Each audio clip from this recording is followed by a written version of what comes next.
Today we're going to learn how to burn scrap wood in a wood gas stove. I'm taking a Vaseline coated cotton ball and I'm unrolling it. I'm turning it into a wick.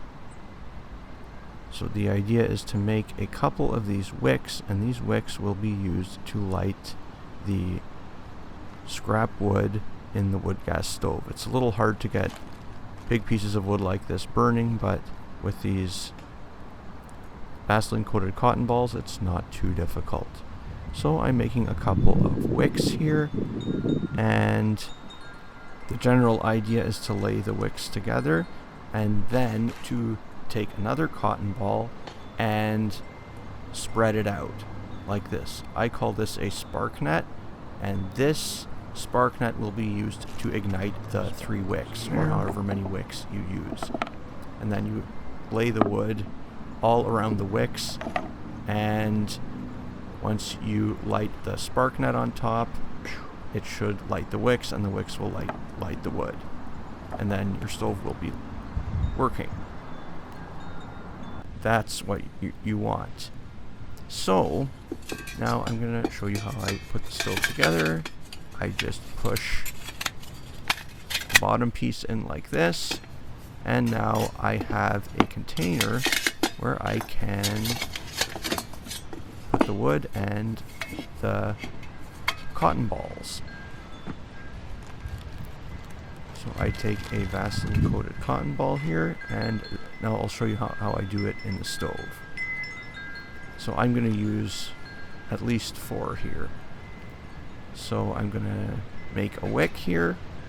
I sort of stretch it out a little bit so that it's long and still connected. The idea is that it works kind of like a candle wick. So you light the top and it burns down. So there we go. And now I have a second one. They don't have to be perfect, they just have to be sort of connected together. And the outside of the cotton ball is coated with Vaseline. The inside is nice and dry. Now I'm going to lay some wood into the wood gas stove. It's turned on its side. A couple of pieces like this. This is just scrap lumber which has been chopped smaller. And now I'm going to lay a wick on top. Like that. And now I'm going to lay some more pieces of wood over top of the wick, but I'm going to leave the top of the wick exposed so it can connect with the spark net. I'm going to keep putting in some pieces of scrap wood and keep on adding in wicks. So the idea is the wicks are all going to light, and they're going to burn down, and then they're going to light all the wood on fire. Now I'm going to keep putting more pieces of wood on top of the wicks, and I always make sure that the top of the wick is exposed. I'm put in some more wood and another wick and another piece of wood. Now it's time to add in another piece of wood. See, I kind of arrange it. I want it to be nice and loose with lots of air gaps. I don't want it packed really tightly. In order for combustion to take place, you need heat, oxygen, and fuel. So now I'm making the spark net. The spark net is just going to connect all the wicks together and give me an easy target to hit with the ferro rod sparks. So I'm going to stand the combustion chamber upright, and I'm going to move to the fire pit. Now I'm going to add the spark net on top, so you can see the spark net covers the ends of the wicks. Now I'm going to take the combustion chamber and I'm going to put it onto the base of the wood gas stove. So I'm reassembling the wood gas stove, and I'm putting the top together. The spark net is going to be very easy to hit with a ferro rod spark because it's really big. There we go, and we've got the beginnings of a fire. That was really easy. The ferro rods are very easy to use with these Vaseline coated cotton balls. Now I take the long reach pliers and I put the top on. And these pliers keep my fingers nice and far away from the flame so I don't get burned. Now I just wait a while, and I wait and see what happens. Hopefully the stove is going to light. It's a little hard to light big pieces of wood like this, especially without little pieces of kindling. But I found this cotton ball technique works pretty well. Vaseline coated cotton balls. See here, it's burning. The stove is burning sometime later, but it's not burning really well, so I'm gonna try and get it going even better. It's starting to smoke, and it's gone out a little bit, so I think I need another cotton ball on top, just to provide some more fuel and accelerant to get it burning. The Vaseline coated cotton balls burn really well, and you just need to get some heat in there, some heat and fire in the wood gas stove, and then it'll start working. So I'm going to put 2 more cotton balls in. So I actually use quite a few cotton balls to light the wood. This is sometimes necessary if the wood is a little bit wet. So now I'm going to show you how I do it again from start to finish. Now I'm taking the stove out of the bag, and I'm going to assemble it. So I'm taking the various pieces of the stove apart, and now I'm going to put it back together again and get it ready for use. So you can see how fast it is, or how little time it takes to assemble the stove. Now I'm going to show you how I light the stove from another angle. Again, I'm going to make the wicks. These are the Vaseline coated cotton balls, and I simply unroll them or stretch them out a little bit so that they're long. And the idea is that it's almost like a candle wick. It's going to burn down into the wood, and it's going to light the wood on fire. I'm going to use a couple of wicks here.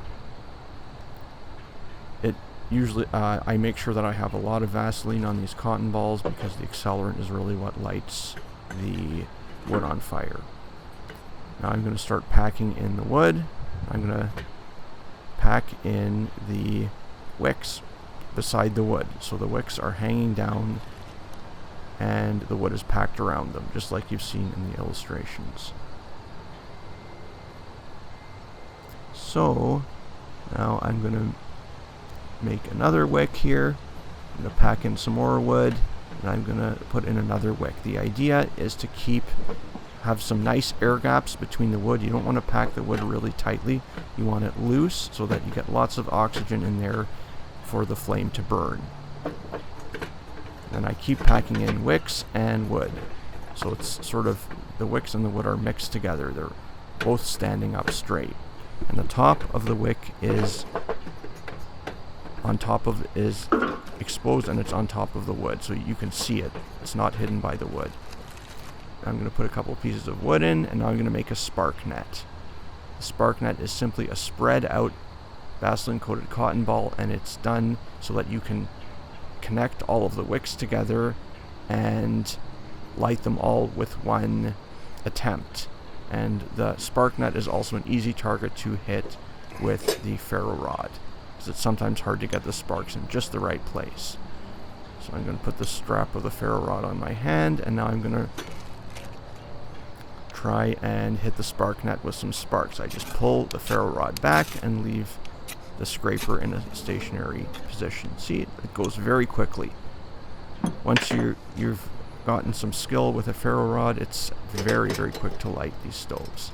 Now I put the top on again, and I wait and see what happens. Sometimes the wood burns really well, and sometimes if it's a little wet, there's some problems, and you have to get it going. These long reach pliers are nice because you can pick up pieces of wood and also maneuver wood in the fire. And now it's time to get rid of the cotton balls, put them away from the fire so they don't light on fire accidentally. Now I'm going to put the Pocket Bellows over here, and I'm going to take the ferro rod and the striker or scraper blade, and I'm going to put it underneath the outdoor fire pit. I'm going to put on the welding gloves just to protect my hands. So this stops me from getting burned just in case. This fire is having a couple of problems. It is now starting to smoke. I don't usually like when the fire smokes, and it's not burning really well. Gasification is not happening yet, so I'm going to use a technique to get it going. I'm going to take a petroleum jelly coated cotton ball, and I'm going to use the long reach pliers and insert it into the fire. Make sure there's lots of petroleum jelly on the cotton ball. This cotton ball acts like accelerant, and it creates a hot flame which helps the fire get burning hot and well. Now I'm going to use another technique, which is I'm going to use the Pocket Bellows, and which is essentially a thin metal tube, and I'm going to blow into the fire. I'm going to make sure that the end of the Pocket Bellows is underneath the ring of holes inside the stove out of which the gas comes. You want to do this to make sure that you don't blow out the stove accidentally. I'm going to gently blow the wood. So the tip of the Pocket Bellows is deep in the stove. It is underneath the ring of holes inside the stove. And what you're doing is you're adding oxygen to the wood, blowing it, and this gets the wood burning hotter. You have to be gentle when you're blowing.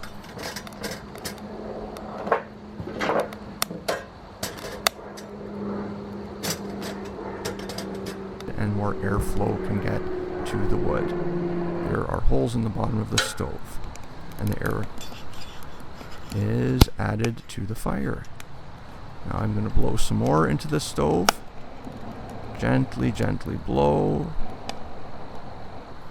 and get that wood burning hot. So the addition of oxygen to the fire when you're blowing makes the fire burn better. At first it smokes a little bit, and then after a while the flames will get brighter. Just be patient. So these are two techniques that you can use to get the stove burning. Now I've waited a while, and now the stove is burning well.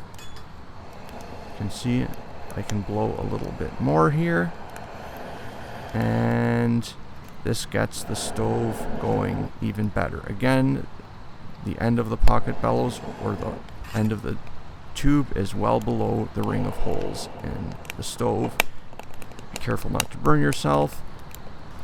The Pocket Bellows, end of the Pocket Bellows is below this ring of holes in the stove to stop you from blowing out the stove, because it works almost like a gas stove, and you can blow out the gas flame if you blow too high on the stove. So it's a bit of an art. You'll get better at it with practice. See, by this point the stove is burning nicely. Gasification is happening. I'm getting a nice clean burn here. There's some sparks, which is different from wood pellets, which usually don't have any sparks. And what you have to do is you have to essentially keep on adding in scrap wood. The nice thing about using scrap wood is that you can keep on adding in scrap wood and keep the stove burning for as long as you want. You just have to keep monitoring the stove, and if it's getting low on fuel, add some more. The flame will light the wood on fire again, and so you can keep the stove going for as long as you want. I just keep using the long reach pliers, and I keep feeding in pieces of wood. And then once the stove is full of wood, it'll burn again for a couple minutes, and that's great. Then eventually I have to add in some more. With wood pellets, you almost have only one burn, because you can't really add in more wood pellets because they kind of extinguish the flame. It's really hard to do. That's one of the advantages of using scrap wood. So you can see this fire is burning nicely. I'm getting gasification. Gasification is taking place, and I'm getting a nice hot flame. And you can see I'm wearing my welding gloves, and I'm being really safe and putting in the wood into the stove. I should be wearing 2 welding gloves. These long reach pliers are really good. They make adding fuel into the stove much easier and much safer because you have much less of a risk of burning your fingers. You can see these pieces of scrap wood are about as thick as your thumb, no thicker. They have to be relatively thin. And the stove just keeps on burning. And it's sparking a little bit, so if you do this, you have to be careful that there's nothing nearby which can be ignited by the sparks, like long grass or something like that. So just use common sense and set up your wood stove somewhere where there's no risk of it lighting anything else on fire. I have the wood gas stove in a fire bowl to minimize the risk. So now I'm going to use a Pakad, which are Indian cooking pliers. I'm going to grab a stainless steel bowl full of water, and I'm going to put it on top of the wood gas stove. This is a cheap way to get a pot for your wood gas stove. This stainless steel bowl is gripped tightly by the Pakad.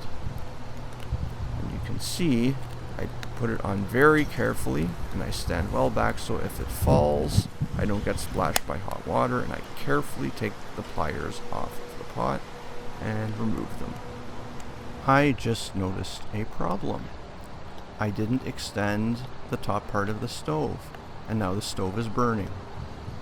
I'm going to use my long reach pliers, and I'm going to reach into the flame with the pliers, and I'm going to extend the stove. This gives me a bigger base. And the base got a little bit loose, and I'm going to readjust it using the pliers. This would be impossible to do with your fingers because the metal is really hot. And I'm very careful, and I make sure everything is extended and the top of the stove is nice and secure. That was easy to do. Now I can add in some more pieces of wood. You can see you have to sort of manage the stove. It's not like a gas stove. You have to manage it and watch it and monitor it. So it takes some skill to get it working, but once you have the skills, it's not too difficult to do. So I just keep adding in wood. Sometimes the wood smokes for a while, and then it will catch on fire, and once you see a flame, usually the smoke, or a lot of the smoke, is gone because you get gasification taking place. You can see now the wood is catching on fire. There's a little bit of smoke. I'm going to take the Pakad, which securely grips the bowl filled with water, and I'm going to put it on top of the stove again. I'm going to gently release it so that I don't tip it off of the stove. To get more heat, I could have used an aluminum foil windscreen. That would have made the stove even more efficient and produced more heat. Here's a side view of me putting scrap wood pieces into the stove. You can see I'm just feeding pieces in from the side, and it's handy if your wood gas stove allows you to do this. Otherwise you can take the pot off and restoke the stove. Just piece by piece it gets fed in, and then when the stove has enough wood in it, I just leave it and it burns. You have to be very careful when you're doing this so that you don't knock over the pot. You can see the wind is blowing quite a bit here, even with this windscreen, and I'm losing some heat due to the wind. It's just blowing the flame out from underneath the pot, so it might be a good idea to put an aluminum foil windscreen on this setup, or just to readjust where the big windscreen is. Here you can see how I have things set up. I just put the tools I don't need at the moment underneath the fire pit, and it works well. It sort of keeps them out of the way so I don't step on them. You can see here the stove is already getting the water hot. It's starting to boil, and you can see the bubbles forming. It's easier if you have a thin skin bowl because it seems to heat up quicker than a thick skin bowl. Now I'm going to use the Pakad and clamp onto the bowl and take it off of the fire. The bottom of the bowl is full of soot. That's okay, and I put it onto a pot rest, which in this case is a log. Now I'll show you something else. These are pine cones. They have lots of pitch or sap on the outside of them, and when you put them into a fire or in a wood gas stove, they really burn. It almost looks like the pine cone has accelerant on it, but it doesn't. It's just the sap burning. You can see the white stuff. That's the sap on the pine cone, and it really takes off. This is a woodsman's technique to start a campfire. Dry pine cones are handy if you don't have a petroleum coated cotton ball. You can see the sap burning. It burns really well. Thanks for watching, stay safe, and have a great day.